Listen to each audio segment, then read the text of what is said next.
alcune strade che sono già state realizzate di notte addirittura con 500.000 euro. Insomma, noi la scommessa sulla riuscita di la dirigente della cultura è una scommessa che la Sicilia non può perdere e che non perderà. Siamo qui per questo, per essere accanto all'amministrazione e anche per contrastare con garbo ma con fermezza una campagna di comunicazione screditante nei confronti di una realtà che è favolosa, la Valle dei Templi, la città di Agrigento che ospiterà centinaia di migliaia di turisti ed è giusto che questi turisti sappiano che troveranno un territorio accogliente sotto il profilo urbanistico, infrastrutturale e alberghiero. Idea commissariamento abortita. Prego? Idea commissariamento abortita.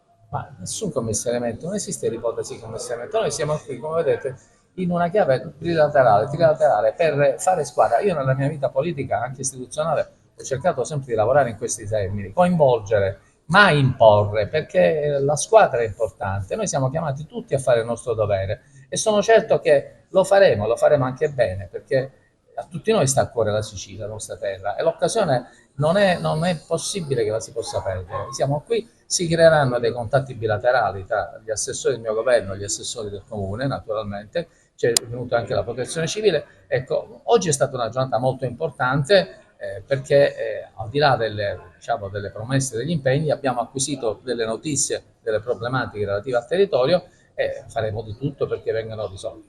Quali sono queste notizie, Presidente? Prego? Quali sono queste notizie che ha acquisito? Va bene, le infrastrutture, i parcheggi, la viabilità, poi i bagni pubblici, la recettività alberghiera, l'acqua nel centro storico, quindi questi per citarne alcuni naturalmente, quindi li abbiamo focalizzati e faremo un progetto di intervento.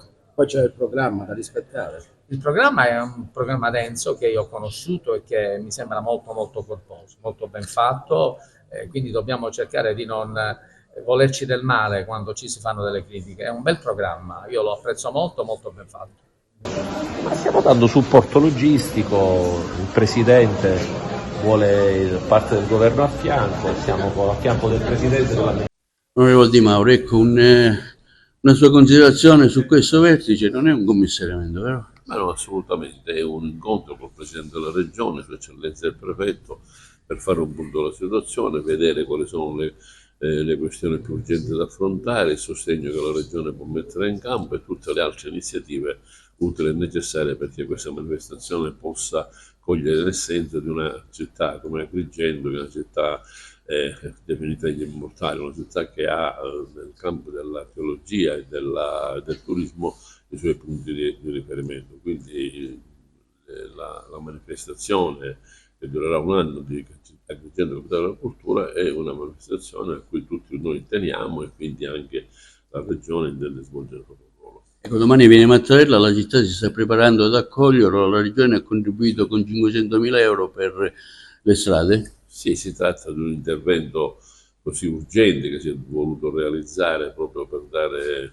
anche un aspetto di una migliore viabilità, ma ci sono tante altre cose che l'amministrazione ha preparato, un suo programma, quindi con domani inizia il percorso che durerà un anno. Ha reso conto del tavolo tecnico?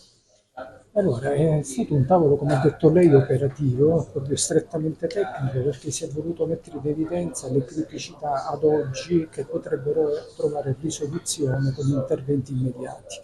Quindi ovviamente si è posto in evidenza la problematica riferita ai parcheggi, ai trasporti, alla viabilità e poi quelle problematiche che vanno un po' così a incidere anche sull'evento, ovvero sia l'emergenza idrica e la questione ovviamente riferita anche al decoro urbano e quindi i rifiuti.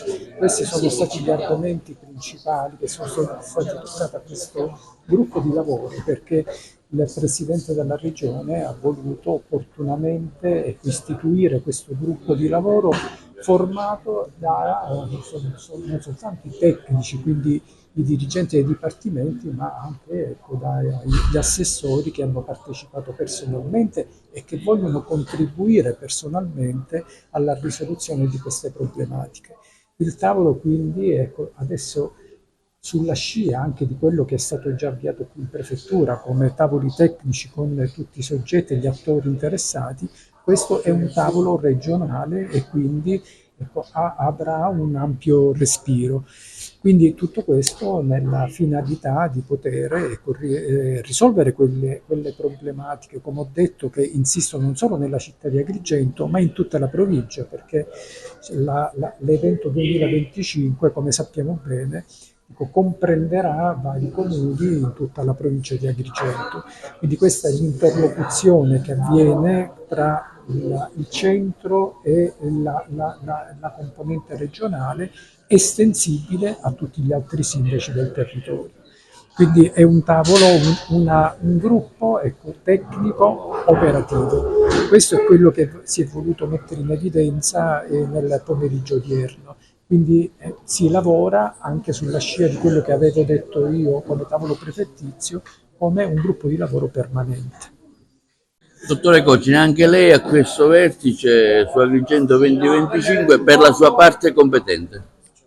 La parte competente è quella della regione, dei direttori, sono di tutti i direttori principali, dalle infrastrutture ai geni civili, proprio per dare una mano e aiutare con spirito di collaborazione la città, la provincia, la Sicilia.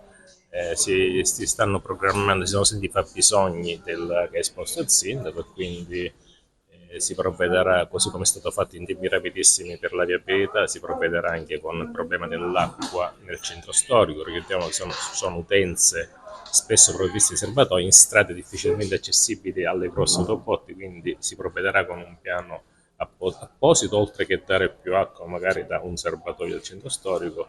E poi c'è il problema sollevato dal sindaco di ulteriori interventi sulla viabilità e anche di bonifica di aree soggette a discarica abusiva. Appunto, abbiamo chiesto un elenco, un piano di interventi più preciso, e sicuramente faremo come regione la nostra parte in un'ottica di collaborazione. C'è un rischio per le strutture alberghiere per l'acqua? Ma da quello che abbiamo capito, ma l'abbiamo già verificato anche quest'estate, come voi sapete, le grandi strutture alberghiere non hanno rischi perché hanno serbatoi idonei, in ogni caso sono accessibili da queste grosse autobotti. Ricordiamo che quest'estate, grazie al Corpo della Forestale, alla Protezione Civile, ma anche ai Vigili del Fuoco, non sono rimaste strutture alberghiere a secco, se non strutture magari piccole in vicoli, nel centro storico, sprovviste di serbatoi, che per poi tecnicamente è difficile provvedere. Per questo la vedremo come fare, ma caso per caso, in modo chirurgico. E abbiamo chiesto quindi al sindaco di avere un elenco e fare appunto un tavolo dedicato a questi problemi, visto che in effetti ci dice l'assessore Amata, che era qui presente alla riunione, che il numero, la ricettività di queste strutture piccole è maggiore di quella delle grandi strutture. Assessore Savarino, anche lei ha partecipato a questa riunione per le sue competenze. Cosa è emerso? Sì, noi abbiamo attivato una serie di misure, come lei sa, intanto con le sommergenze avevamo risolto un problema che era della strada di accesso a strutture ricettivo-turistiche a San Leone, che era crollata, ma non basta quella misura, bisogna anche intervenire con pennelli a mare per mettere in protezione, e siccome le cose si devono fare in tempo ed evitare che ci siano poi problemi, e quindi io ho già attivato con diverse riunioni questa misura con dei fondi a mia disposizione, e attraverso il DRT stiamo operando con i lavori. Quindi il progetto lo stanno definendo loro e anche i lavori. È una somma considerevole per Agrigento e serve per risolvere un problema definitivamente. 13 milioni di euro. In più io ho messo a disposizione il Corpo Forestale come supporto anche alle forze dell'ordine, e anche per risolvere, come voi sapete, il problema idrico. Noi abbiamo delle riserve che sono del Corpo Forestale, che già quest'estate abbiamo messo a disposizione alla provincia di Agrigento, e ovviamente siamo disponibili anche per il futuro, e questo verrà coordinato alla cabina di regia sulla siccità. Le piogge di questi giorni ci fanno ben sperare, però ovviamente Agrigento ha anche un problema di organizzazione nel centro storico, dove ci sono delle difficoltà perché arrivi l'acqua. Noi abbiamo anche anticipato i fondi per la rete idrica nella scorsa finanziaria, 10 milioni di euro come anticipazione per iniziare subito i lavori, e questa è un'altra misura importante. Dopodiché nell'accordo di programma tra il governo Schifani e il governo Meloni c'è anche un intervento allo Stato e Senato fortemente voluto da noi. Abbiamo deciso in questo tavolo che questi lavori verranno immediatamente attivati, perché lo Stadio di Sagneto è anche centro di raccolta in caso di emergenza. Quindi una serie di cose su cui stiamo lavorando e continueremo a lavorare. Questo è un lavoro sinergico che abbiamo già iniziato mesi fa in silenzio, oggi abbiamo voluto farlo anche con forza qui ad Agrigento per dimostrare una vicinanza del governo regionale rispetto alle tematiche che interessano Agrigento, capitale della cultura.